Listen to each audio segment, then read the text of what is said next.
so much. So I'm going to read the bio for Lisa Garcia from the Environmental Protection Agency, and then after Lisa, we'll have a robust discussion for our remaining half hour.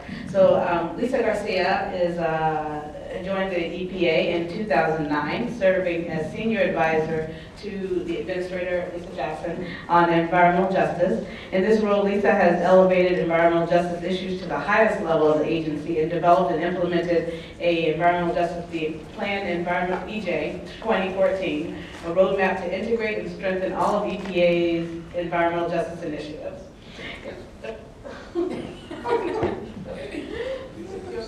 Okay, so here she is. In keeping with environmental justice principles, I will shorten that part and get to the dialogue piece. So thank you very much. Yes, I am Lisa Garcia, Senior Advisor to Administrator Jackson.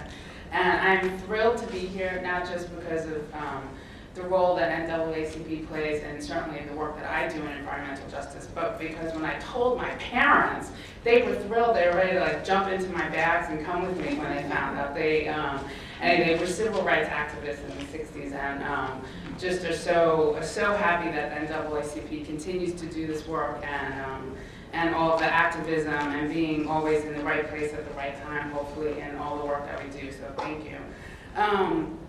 And so I just want to quickly go through my piece on environmental justice. It's awesome to be here with some of the activists. I was a community lawyer before I came to this role.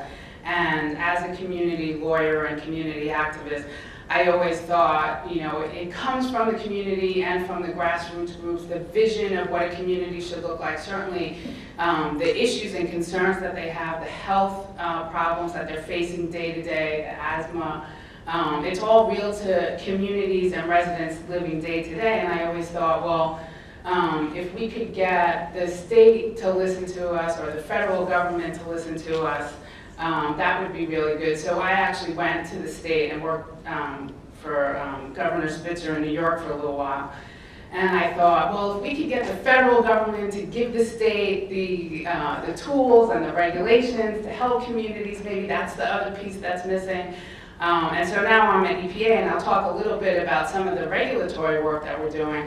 But I just want to echo what everyone has kind of said here, is that it really takes everybody. It takes all of us to support each other, to really continue to get the federal government to listen to what's going on the ground, and to get the community together on the ground so that we're all supporting each other and really get to a place where we're finally talking about healthy and sustainable communities, that we shouldn't have to move someplace else or have the federal government come in and move people because they're fence line communities. Work with industry to clean it up, clean up their old facilities, get rid of some of these older facilities also. So I just want to echo that vision and that real importance that it really takes everybody, all of us working together. So quickly, at the EPA, Administrator Jackson came in and quickly realized that she needed to develop some priorities, and from her heart, I think, one of them was environmental justice. And I know she spoke yesterday, and so I probably shouldn't repeat anything, but she is really dedicated to the issue of social, economic, and civil rights. And so on the Title VI piece, really trying to get to some of those complaints, and also on environmental justice.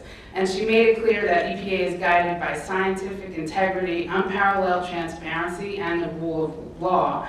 And I think in putting forth her priorities, she realized that we need to expand the conversation on environmentalism and work for environmental justice and support that with some of the scientific and laws that we have, or regulations that we have. One of the first things she did, working with all of us, is bring together the interagency working group again under the executive order on environmental justice that was passed back in 1994. There was an interagency working group that was started, and for about 10 years, nothing really happened. But when the administrator came in, she realized that we are hearing from communities across the board. It's not just about the environment, it's also about our housing, it's also about our transportation. It's about small businesses. It's about the economic problems that we have. So in September of 2010, she reconvened the interagency working group along with Nancy Sutley from the Council on Environmental Quality. And they held the first White House Forum on Environmental Justice, invited about 150 advocates and representatives from around the country. And it was very much in a room like this. And we had 6 cabinet members come and speak to some of the advocates and representatives to talk about what the issues are today. So what does environmental justice look like in the 21st century? And then after that, the promise was to go around. So I don't know what community or where you live, but we've been going out with the other agencies to communities to have roundtables and listening sessions on what are some of the issues communities are facing.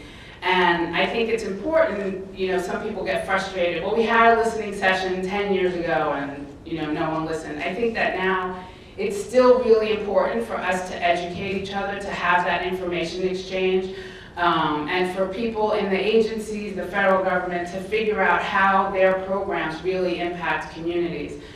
For instance, the Department of Homeland Security at first said, well, we're not sure what environmental justice means for us. And then when we started talking about FEMA or the Coast Guard, of course with the BP spill, very apparent, it all of a sudden, when you start to talk to communities what they're living through, it begins to highlight what it is that other agencies can do for communities. So that's one of the things that we're doing. And then internally, we realized that EPA really needs some good tools and guidance on how to integrate environmental justice into everything that they're doing. So we created this plan, EJ 2014. It's a plan, it's a roadmap moving forward to integrate environmental justice into everything. And 2014 marks the 20th anniversary of the executive order. So it's a roadmap to hopefully be able to celebrate that environmental justice has become just another thing that we do at EPA. It's not in some office over there or some checkbox that you kind of click off.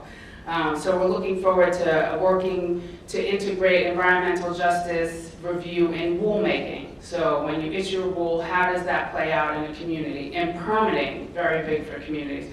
When you're issuing a permit, how do you look at a community holistically? What are some of the cumulative impacts?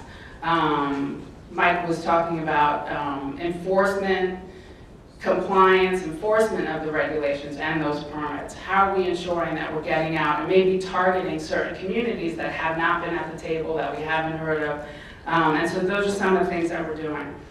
And then to get to some of the climate justice issues that we're working with, I think for purposes of the federal government, CEQ and NOAA, the National Oceanic Atmospheric Administration, under the Department of Commerce. So once again, you bring the Department of Commerce and they say, I don't know what we're supposed to do on EJ. But they're heading climate adaptation for basically this administration and bringing them along to talk about climate justice, that if you look at some of the waterfronts, where coastal erosion is happening, where storm surges are, where flooding is happening, a lot of times the first community to be hit is one that maybe has a lot of industry on the waterfront, and then the community behind it is low income or minority.